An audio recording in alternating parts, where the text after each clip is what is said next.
Rob, let's get right into it. Rob G, I'm going to bring you on to explain Mike Florio over on Pro Football Talk. Okay, we got sound of him.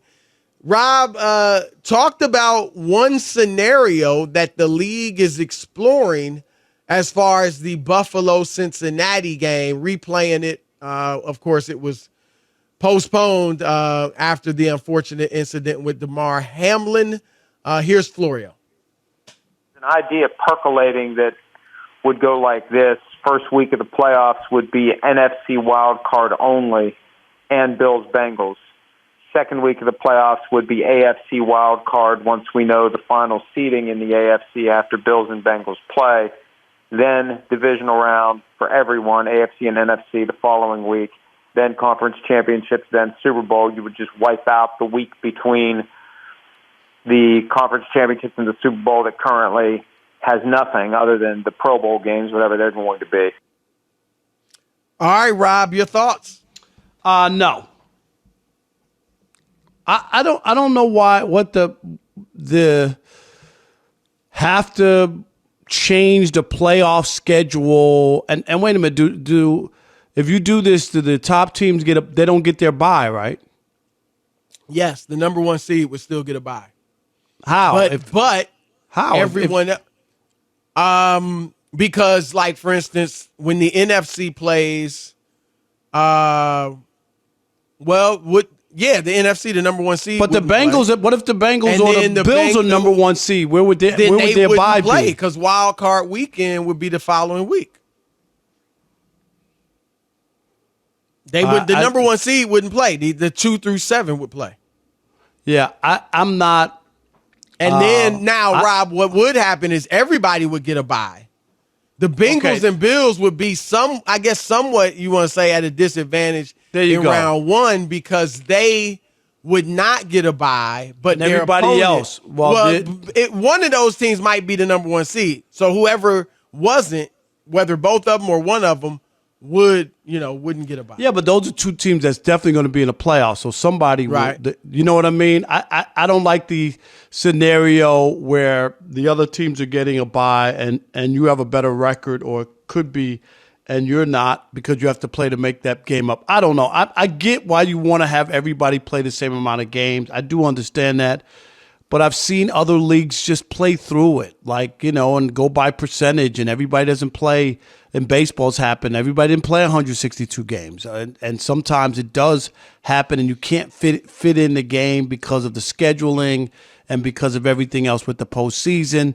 This is something that doesn't happen often. It's definitely something that they should explore, but they have to be fair. And I just don't like to change the playoff system. If they're going to play this game, then maybe you got to squeeze it in on a Thursday night. How would that help, though? I don't know. I'm saying either. That's impossible. Okay, then don't play. Then I'm for don't play it. Then okay, don't play it. Leave the playoff schedule the way it is. Go by percentage for seeding. Yep. Look, I'm with you in that. I'm not going to sit up here and act like I have the perfect situation because bottom line is there is no perfect situation. Yesterday, I said I kind of assumed they weren't going to play, and we debated, well, should it be a tie? Should they just have Buffalo and Cincinnati in with 16 games apiece, and you go by a percentage for the number one seed? But I'm going to be honest, Rob, I don't hate this scenario that Florio put out, and here's why. Because number one, there's no situation that's going to be fair. There's just none. Let's say, for instance, if they called it they don't play and they call it a tie, or they call it, Buffalo and Cincinnati played 16 games, we go by percentage. Then it's not fair to Buffalo because assuming Kansas City wins this weekend, they would be the number one seed largely because Buffalo didn't get a chance to play a 17th game.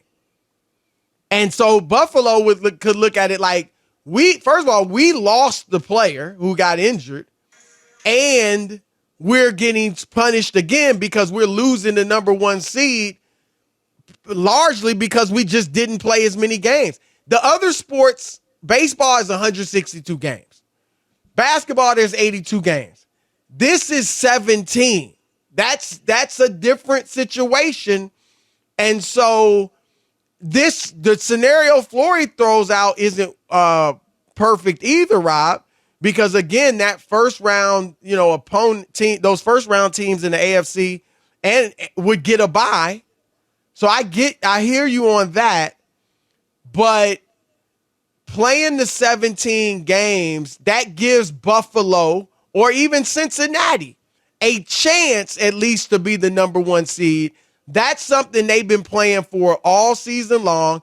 That's something Buffalo knows that it really wants and may need to get out of the AFC because of the weather. They went to Kansas City last year and they lost. And I mean, I kind of, Rob, I would probably talk it over with the players from the Bills and the Bengals and say, look, is this number 1 seed? We want to be fair and give you a chance to get it, but is it worth doing this? Whoever loses, you may go, or even both of you may go into that first round game without a bye against a team with a bye.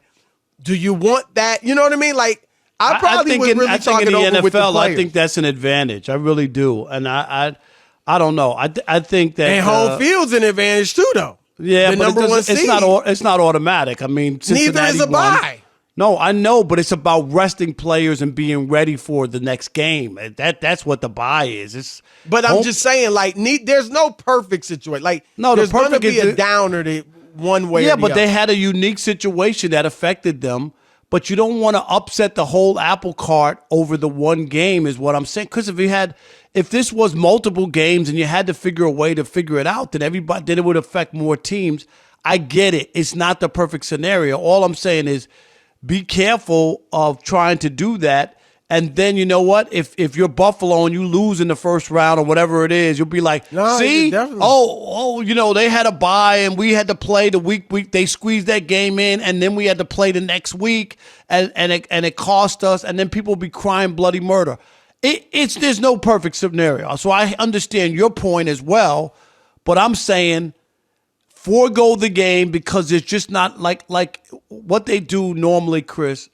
And this is not happening in the NFL, so they don't have this scenario. But in baseball, they always leave the Monday right after the season ends. The whole season ends on a Sunday, right? That Monday is for any makeup games or anything before. Well, they got the extra week in the Super Bowl. You get that extra week in between the Super Bowl. Right, but I don't think it was done necessarily for this reason, but it does give you that cushion. If you used to do it, they used to have, if you remember the 2 weeks, then they made it 1 week because they thought people weren't, like, it was too long of an off for fans, for the NFL. Right, like it was just too long. Yeah, exactly. And then they decided. So fans might like this. Yeah, I just I like the fact, Rob, that, there's been some people that said, well, have Buffalo and Cincinnati play on a weekend. I like the idea of they play, but also the NFC wildcard teams play. Because then you've got, multiple games over the weekend, not just one. So, look, this bottom line, do you agree with me on this? They need to get the players involved. They need to talk to the captains or the teams, have the captains and the coaches talk to their full teams, and each team come back with what they think would like to do. Yeah, I think it's more about team ownership and management more so. What if it's more 50, so than the players? Yeah. What if it's 50-50? What if some players want to play and some players don't want to play? Well, you got to take a vote. It's going to be that way, I'm sure. But that's why you got captains and you do a vote. I think the organizations should talk to the players, see where their head is, and then the organization as one says, we don't want to play that game. Oh, no, that's what I'm saying. That's what I'm saying. Like, go to the Bills. But not the league going to the players. Well, whoever. The league ultimately is going to be the one contacting the teams. No, but the team should talk to their captains and their players. And then the league goes to the teams and say, well, where are you on this, and what is your stance? We talk to our players. They don't want to play this game. Right. Okay. We're saying the same thing. Right. It's just I'm just saying